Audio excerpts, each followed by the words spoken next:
we had to get out of there. We were ready to just get out of the place and get out of the way.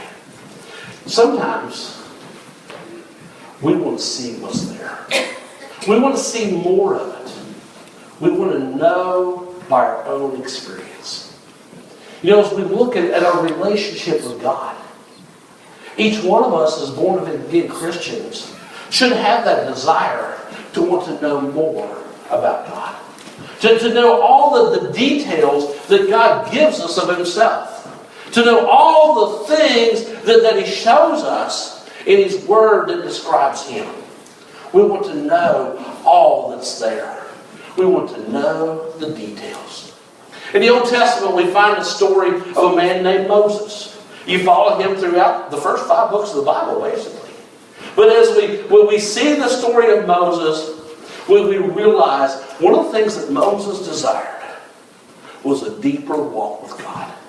And at one point in time in Moses' life, we find in chapter 33, that Moses wanted such a walk with God. He said, God, show me your glory.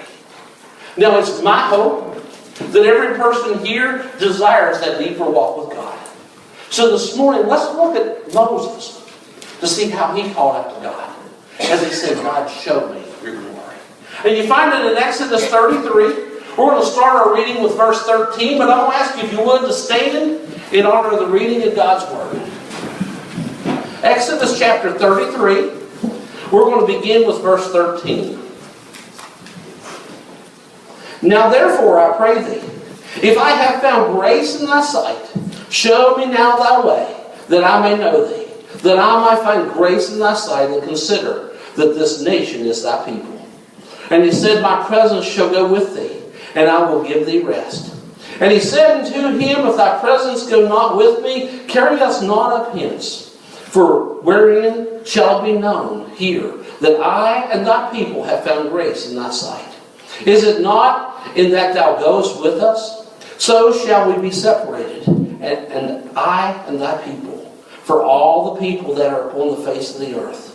And the Lord said unto Moses, I will do this thing also that thou hast spoken, for thou hast found grace in my sight, and I know thee by name. And he said, I beseech thee, show me thy glory. Father, we thank you for your word. Father, we thank you for the life of Moses. And as we desire to know you more, to have that deeper walk with you, God, we just ask you to guide us, teach us, show us your glory. In Jesus' name we pray. Amen. Please be seated. Moses said to God, God, show me your glory. Show me yourself. Show me you in more detail than I've ever seen before. And as we look at Moses' life, I want us this morning to see 3 things from this passage. Number 1, I want us to see Moses' request. And as we look at Moses here in his life and his call to God, I want us to see what he requested of God. And to do that, we need to see 3 things. First of all, Moses' duty. What was it that Moses was to do? His duty. What was the thing that he was called to do in life? And that was to lead God's people. He was the leader. He was the earthly leader of the people of Israel. So he's led them out of Egypt. He's led them through the Red Sea. He's now leading them in the wilderness. He is leading God's people. Now you'd think that would be the most awesome job to have. To be the one who's leading God's people. To be the one that God is called to say, here I am, lead my people to the promised land. But I want you to see how God describes these people. If you back up to verse 5, in chapter 33, it says, for the Lord had said unto Moses, saying to the children of Israel, you are a stiff-necked people. Now this was how God described his people that Moses was to lead. Moses, you are going to be the leader of a stiff-necked people. Now as we study these people, we know that often they question Moses' leadership. Moses would spend time with God. He was leading them as God was directing. But often the people would question that. Moses would go off to be with God, and the people would just decide, well, let's do this, or let's do that. And then they begin to question that we're definitely a stiff-necked people. Other times, the things that Moses said, this is what God wants us to do, some of the people ignored it. Oh, we're just going to do our own thing. We don't care.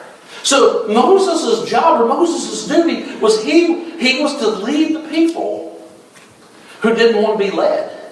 And sometimes didn't want to follow God. But as that leader, Moses had to follow obediently where God wanted him to be. God, he needed to be faithful to God. He needed to be obedient to God. And he needed to be the leader that God wanted him to be. Not what the people wanted him to be, but the leader God wanted him to be. That was the duty that he had here. Well, our responsibilities are different than Moses'. I don't know that God has called any one of us to lead the children of Israel out of Egypt to the promised land. But he's given us responsibility. He's given you and I a duty. And that duty is to be a leader in some way. We're to be his servant. We're to be his missionary. We're to be his witness. We are to lead others as God would direct us. And let's face it, sometimes as we're leading others, we can almost look at God's description of Israel and say that things haven't changed. Sometimes we would have to look at people and say, there's still a lot of stiff-necked people in our midst. But you know what God calls us to do? He calls us to be obedient. He calls us to serve him. He calls us to be his leader. As we look at the request Moses made to God, first thing we have to see is we have to see where Moses was and what was his duty. But then the second thing I want you to see Moses' discouragement. Because if we back up here, he's leading these people, and as we follow them through the wilderness, one of the things we see is the children of Israel like to bellyache a lot. They like to gripe. They like to complain. Now, does anybody here know someone who likes to gripe and complain? Don't anybody please point to your pastor. But you're thinking, yeah, we know folks like that. Well, this is how all of Israel was. Every time something didn't go the way they thought it should go. God leads them through the Red Sea. He's leading them, toward the promised land. And all of a sudden, just 3 days out, they start complaining they're going to die of thirst. So God gives them water. They go a little further. They start complaining, well, we're going to die of hunger. So God gives them food. Then the manna wasn't good enough. They wanted meat, so God gives them quail. And they just continue. No matter what, that's the people he's leading here. So Moses is leading these folks who are often bellyaching or finding fault in his leadership. But it's even worse than that. Because as you go back into the couple chapters before this, you see that something terrible has happened in the people that he's leading. Moses went up on the mountain and he's spending time with God.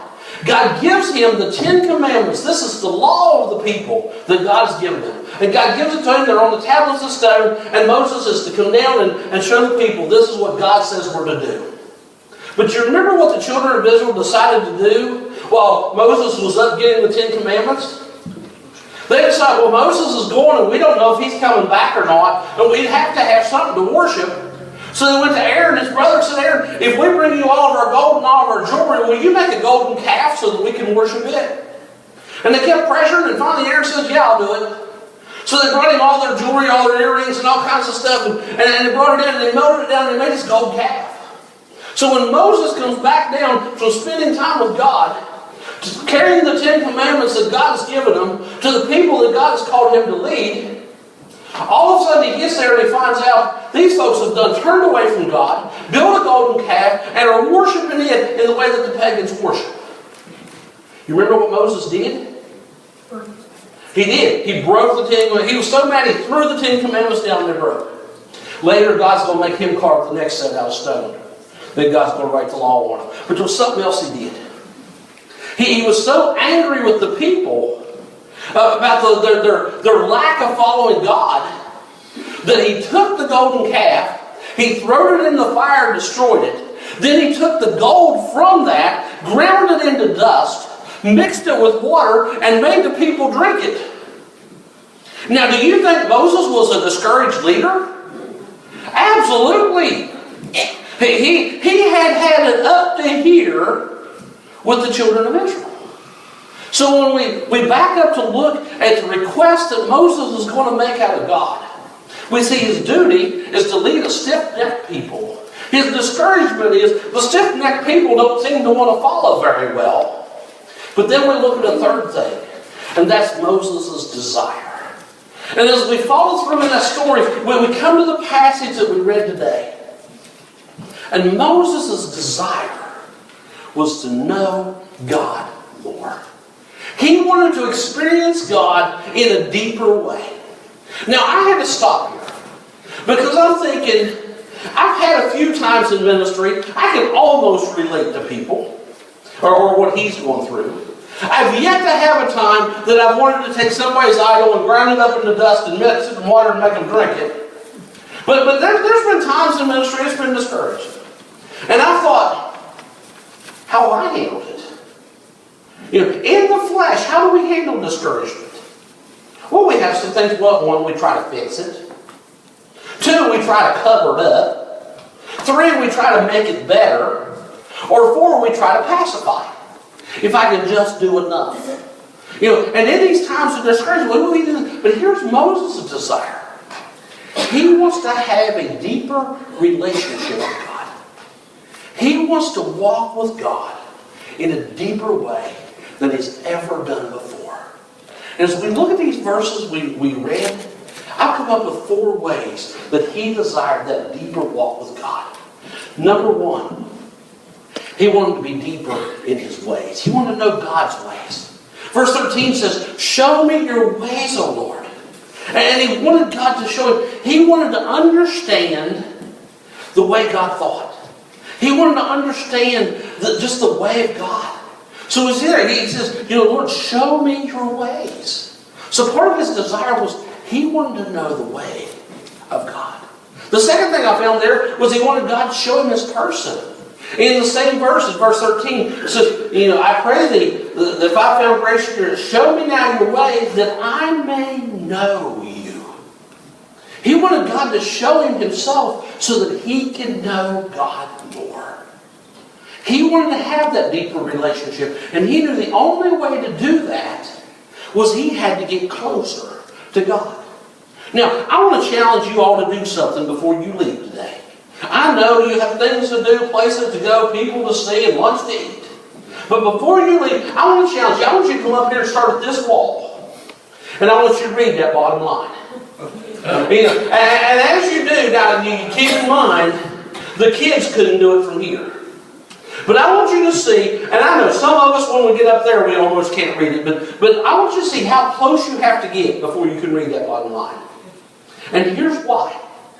Because I want you to see firsthand that the closer you get to something, the clearer it is. Here's what Moses wanted to do with God. He wanted to know God's person. Show me your ways so that I can know you. He wanted to be close so that he could see God clearly.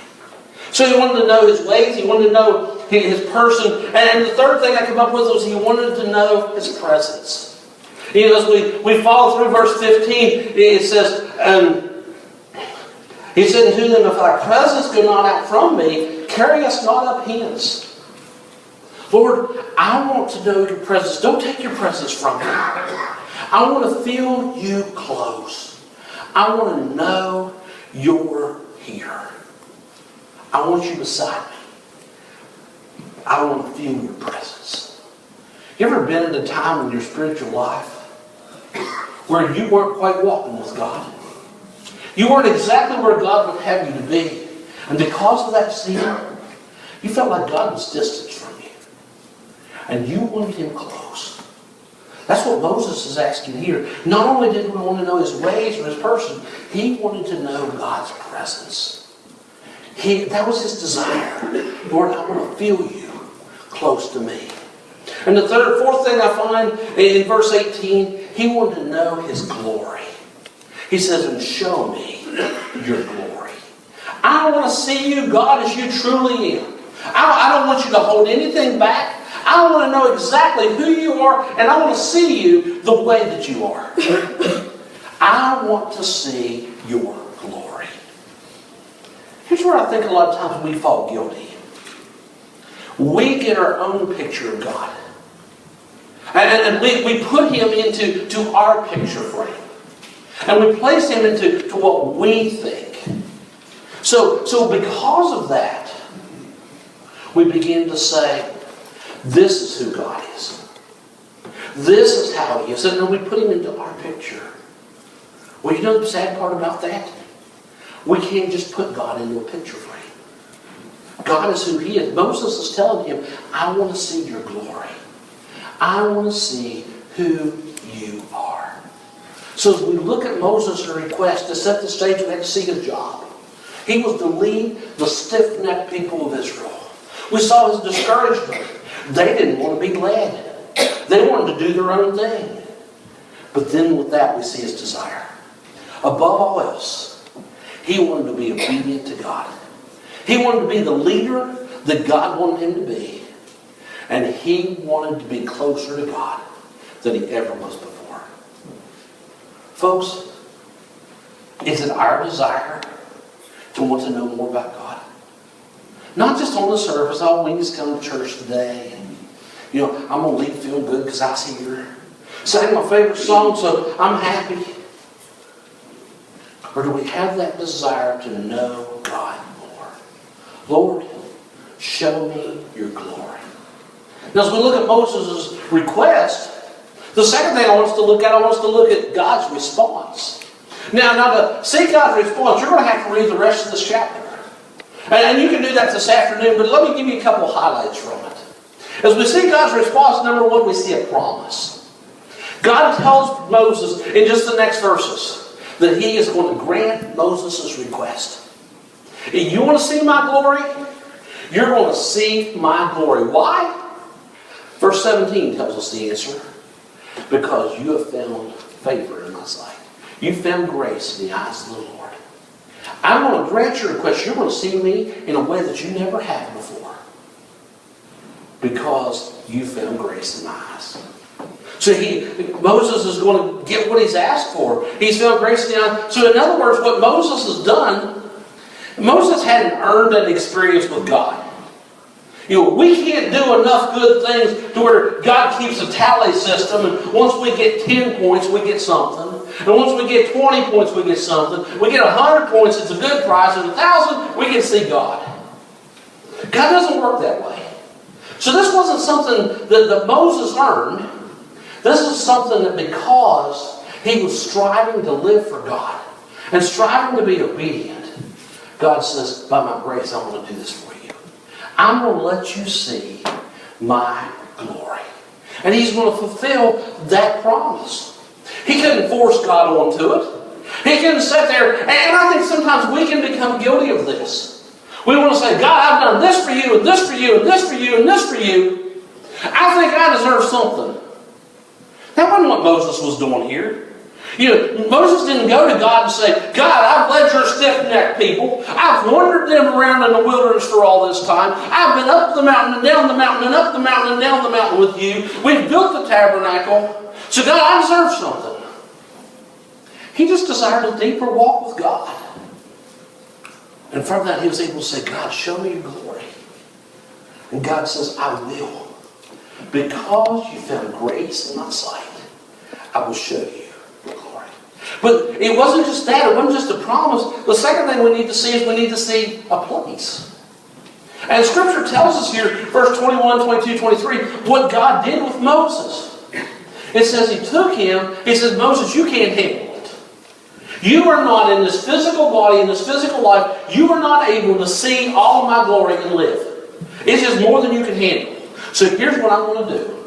I'm going to hide you in the cleft of the rock. I'm going to put my hand over you, and I'm going to let you get a glimpse of the backside of my glory. Now, I want to help you with something real quick. God was not showing Moses his rump. He wasn't just seeing a portion of it. What he is showing him here is, Moses, I'm going to let you get a shadow of my glory. You're just going to get just a little bit, and what we might think of as a shadow of the glory of God. Moses couldn't stand his whole glory. Not in his earthly body. Not on this earth. Not in the flesh.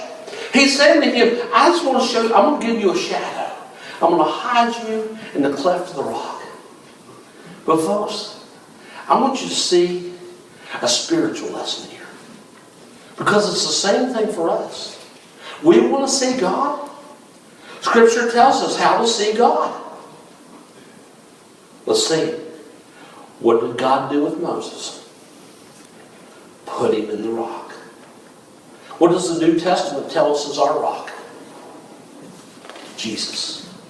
In 1 Corinthians chapter 10, verse 4, it says, they drank of that spiritual rock that followed them, and that rock was Christ. That's the lesson that we have here. For us to be close to God, Jesus says, when you've seen me, you've seen the Father. For us to get a glimpse of the glory of God, we have to stand in Jesus Christ. He is our rock. And we want to be close to Him. God says, I will show you my glory. But to do that, I need to hide you in the rock. For us to see God, we have to be in Jesus Christ. So we saw a promise, a place, then I want you to see His presence. As we look at the presence here, and to do that, you got to go to the next chapter. So you're going to do a lot of reading this afternoon. And you're going to go into chapter 34 now, and you're going to see where God and Moses have basically a face-to-face. They're going to be able to talk. Moses is going to go in and meet with God. We see that he goes into the tent of the meeting, and the cloud comes down to cover the tent of the meeting so the people couldn't go in. And it was just God and Moses. We're going to see Moses going back up on the mountain and spending time with God. We're going to see that presence. Here's what takes place. It changes him. As we follow into that next chapter, we see that because of that encounter with God, he goes back up on the mountain. God, he's done carved out the stones again for the 10 Commandments. God gives him the 10 Commandments again. He spends 40 days up there with God. And when he comes back down, Moses is changed. And so when he comes down from the mountain that next time, his countenance glowed. Why? Because he had been in the presence of Almighty God. So as we look at the story of Moses, we have to see Moses' request. We see God's response. Now we could leave here this morning and we could say, man, that was a good story. Thank God for Moses. Man, I'm glad he honored God and lived in that way, and I'm glad he had that experience. But if we stop there, it would mean absolutely nothing to us. It wouldn't apply to our lives.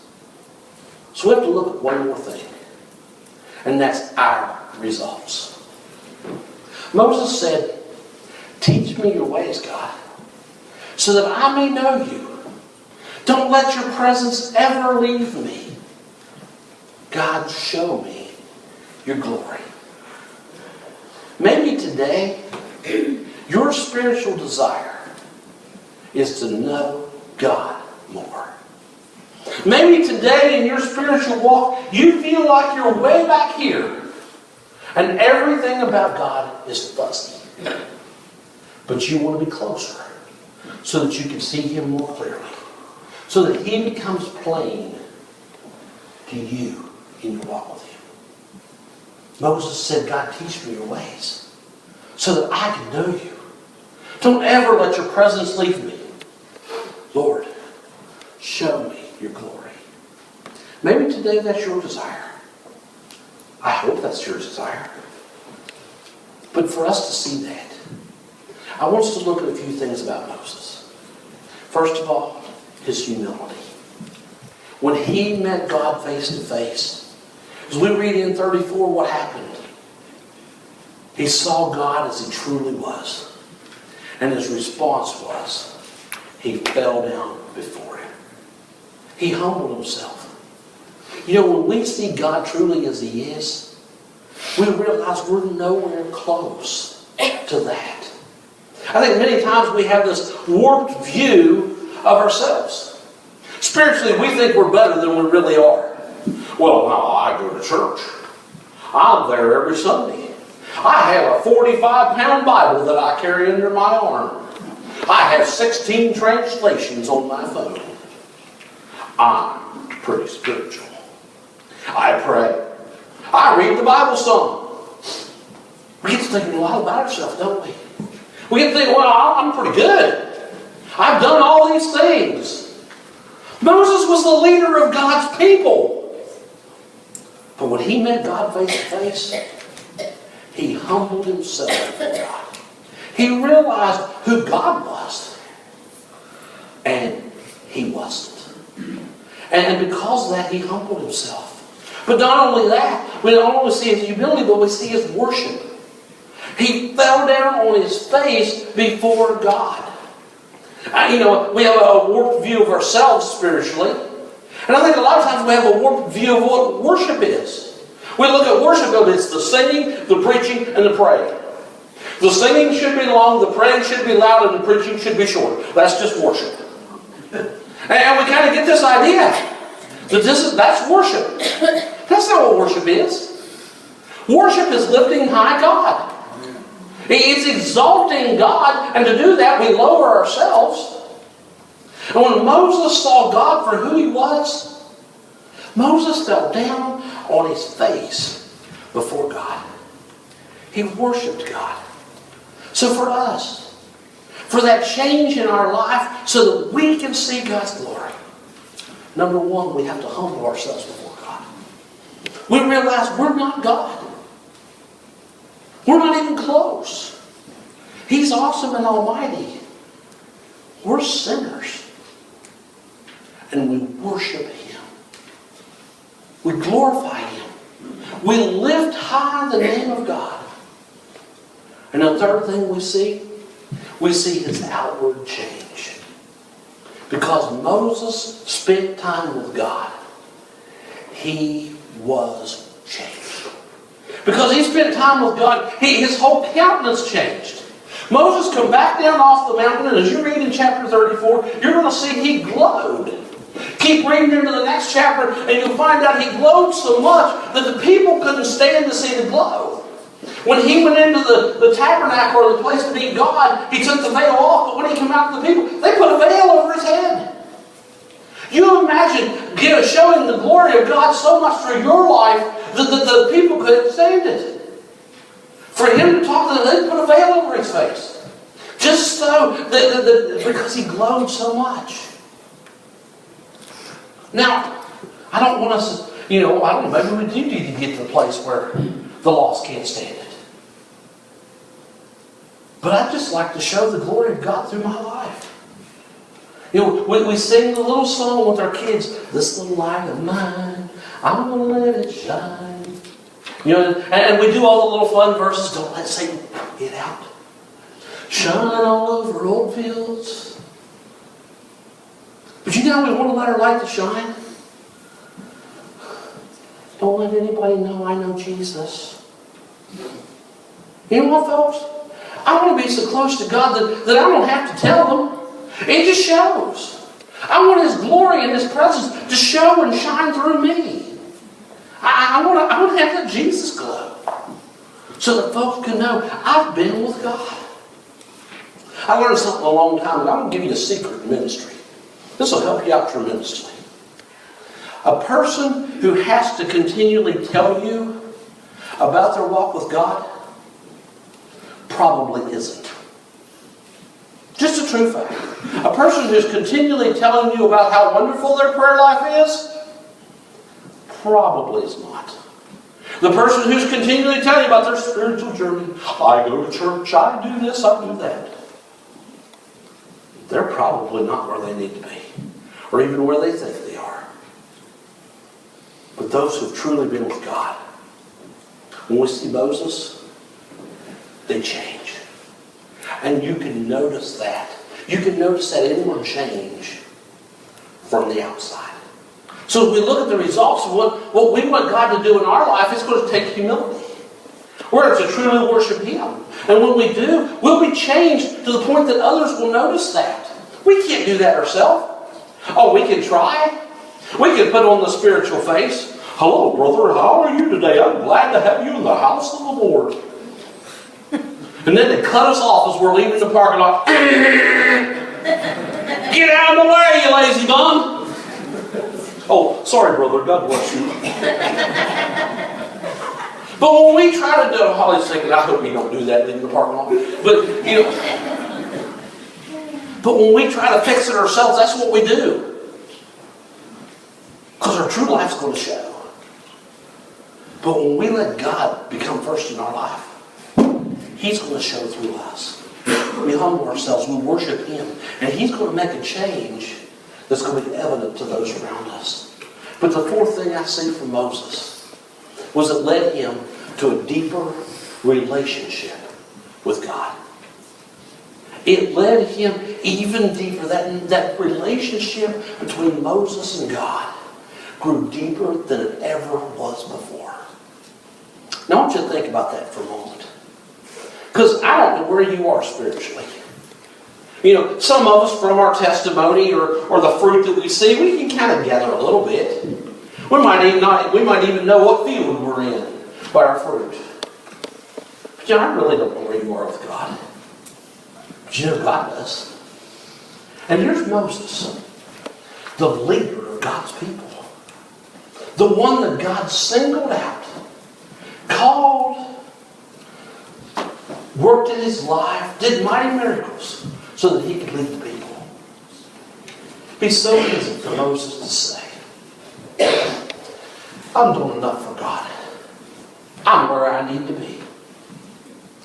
And it's easy for us to get there. I went to church today. I was there last. Matter of fact, I've been here all month. Well, others need to be like me. And it's easy for us to look around and go, oh, yeah, such and such isn't here. Wonder where they are. They should have been like me. I come to church today. It would be easier for Moses to do that. But Moses wanted a deeper relationship with God. He desired to be even closer. I don't know where you are in your walk with God today. I want to ask you something. Do you have the desire to be closer to Him? Maybe today you say, sometimes I feel close to God. But I know I need to be closer. Then I want to challenge you. I want to challenge you as you pray to God today to make a bold request. A request like Moses. My prayer today, Lord, show me your glory. Maybe today you have that desire. You want to see God as He truly is.